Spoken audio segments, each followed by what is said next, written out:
हाय दोस्तों, मैं राहुल राज आपके अपने YouTube चैनल पब्लिक क्विज में आपका स्वागत करता हूँ। आशा करता हूँ आप लोग अच्छे होंगे। देखिए, आज क्लास 10 के मैथ में चैप्टर 2 का बेसिक पढ़ाया जाएगा।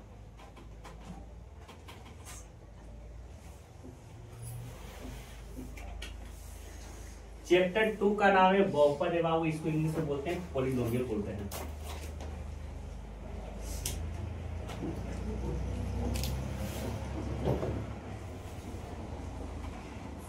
पहले आप जान लीजिए कि इस चैप्टर का क्लास 10 में कितना नंबर का योगदान रहता है, इसके बारे में आप लोग जान लीजिए। ऑब्जेक्टिव आपका 5 से 7 इस चैप्टर का पूछता है।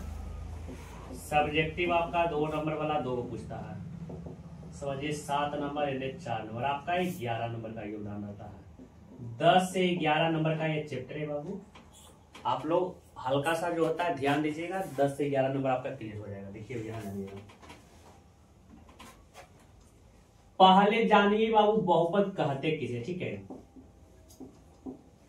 देखिए इसको तोड़िएगा बाबू तो यहां पे टूटेगा बहुजोड़ पद।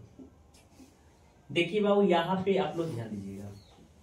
बहुत से आप लोग याद रखिए, बहुत से याद रखिएगा, बहुत की याद रखिएगा बाबू, बहुत और पद याद रखिएगा। जिसमें बहुत सारा पद हो उसे हम बहुपद करते हैं, जिसमें बहुत सारा पद हो उसे हम क्या करते हैं, बहुपद करते हैं। जैसे देखिए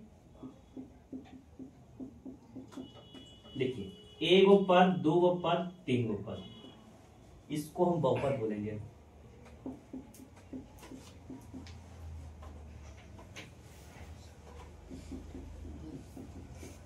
एक गो पद, 2 गो पद, 3 गो पद, 4 गो पद, इसे भी हम बहुपद बोलेंगे। तो बहुत सारे पद रहता है उसे हम बहुपद करते हैं, बहुत सारे पद रहता है उसे हम बहुपद करते हैं। अब अगला यहाँ पे ध्यान दीजिएगा।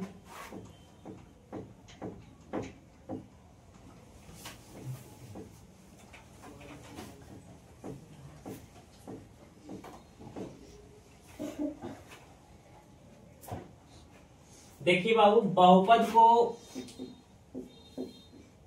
बांटा गया है 2 पार्ट के आधार पर। पहला बांटा गया है इसको पद के आधार पर, दूसरा बांटा गया है घात के आधार पर।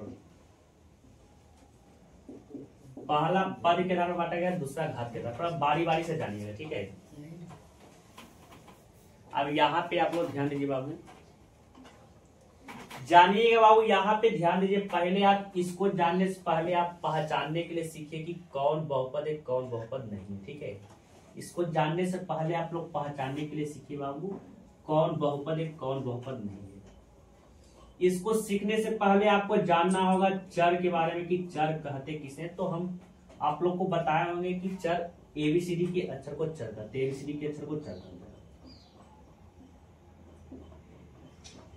एबीसीडी के अक्षर को चर कहते हैं। इसके बाद जानिएगा अक्षर के बारे में कि अक्षर किसे कहते हैं। देखिए अ से अक्षर होता है, अ से अंक होता है, अंक को अक्षर कहते हैं।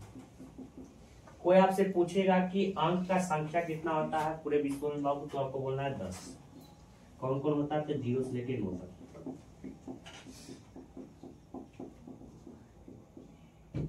देखिए अब यहाँ पे ध्यान दीजिएगा।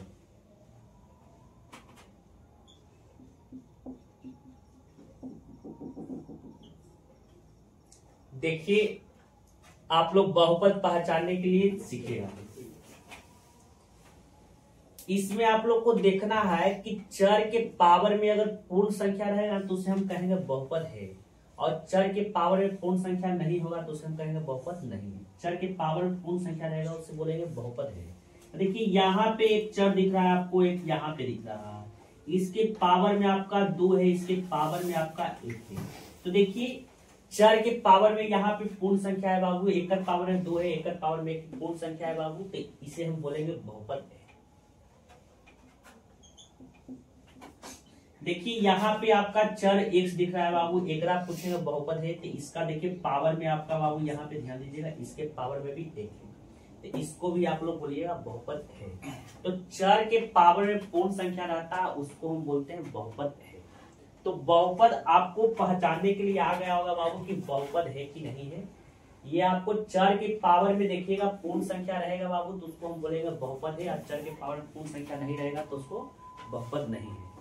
आप देखिए इसके बारे में जानिएगा कि चर को बांटा गया है पद और घात के आधार पर, पद और घात के आधार पर, इसके बारे में आपको जानिएगा। ठीक है, देखिए पहले आपको पद के बारे में बताते हैं, यहाँ पे ध्यान दीजिएगा। पद को इंग्लिश में बोलते हैं टर्म बोलते हैं। आप लोग को लिखा रहेगा, पहले आपको देखना है कि बहुपद है कि नहीं है। अगर वो बहुपद रहेगा तो उसको आपको पहचानना है पद और घात के आधार पर। अब इसको पहचानने के लिए आप लोग सीखिएगा। देखिए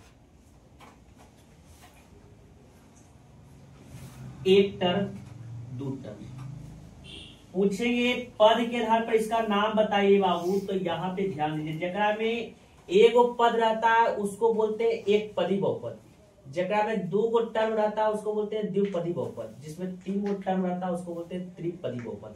तो देखिए इसमें आपका एक गो टर्म है और दो गो टर्म है तो इसको हम बोलेंगे द्विपदी बहुपद। अब इसमें देखिए एक गो टर्म है, दो गो टर्म है, तीन गो टर्म है, इसको बोलेंगे त्रिपदी बहुपद, इसको बोलेंगे त्रिपदी बहुपद। अब देखिए यहाँ पे लिखा हुआ है 2x लिखा हुआ है, इसमें आपका टर्म एगो है तो इसको बोलेंगे एक पदी बहुपद। तो वैसा बहुपद जिसमें पद एगो रहे उसको बोलते हैं एक पदी बहुपद, और वैसा बहुपद जिसमें पद की संख्या दो रहे उसको बोलते हैं द्विपदी बहुपद, और वैसा बहुपद जिसमें पद की संख्या तीन हो उसे बोलते हैं त्रिपदी बहुपद। तो आप लोग एग्जाम्पल से सीख लिए होंगे कि एगो इसमें एक पद था तो इसको हम बोलेंगे एक पदी बहुपद, जिसमें दो गो पद था तो उसको बोलेंगे द्विपदी बहुपद, जिसमें तीन गो था तो उसको त्रिपदी बहुपद बोलेंगे। आप यहाँ पे जानिएगा घात के आधार पर जानिएगा बाबू, घात के आधार पर बहुपद को बहुत प्रकार में बांटा गया है।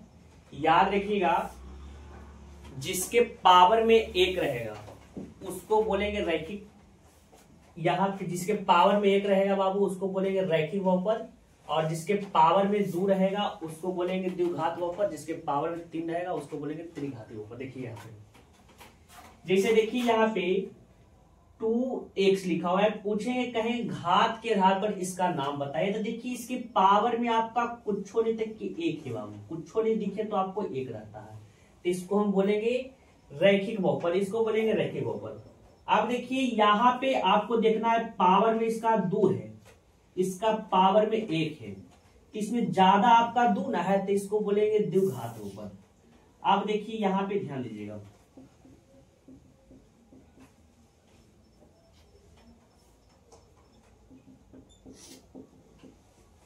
पहले इसका पद के नाम पर, पद के आधार पर इसका नाम हो जाएगा एक गो टर्म, दो गो टर्म, तीन गो, चार गो। इसका नाम हो जाए चार गो टर्म में बाबू तो एक बोलेंगे चतुर्थ पदी बहुपद, इसको बोलेंगे चतुर्थ पदी बहुपद। अब यहाँ पे ध्यान दीजिएगा, अब इसको घात के आधार पर इसका नाम बताने के लिए बोलेगा तो इसका पावर में तीन है बाबू, इसके दो है, इसके एक है, ज्यादा आपका तीन है तो इसको बोलेंगे त्रिघाती बहुपद, इसको बोलेंगे त्रिघाती बहुपद। तो आप लोग को बहुपद के बारे में आप लोग को समझ में आया होगा। अगर समझ में आया होगा बाबू तो आप लोग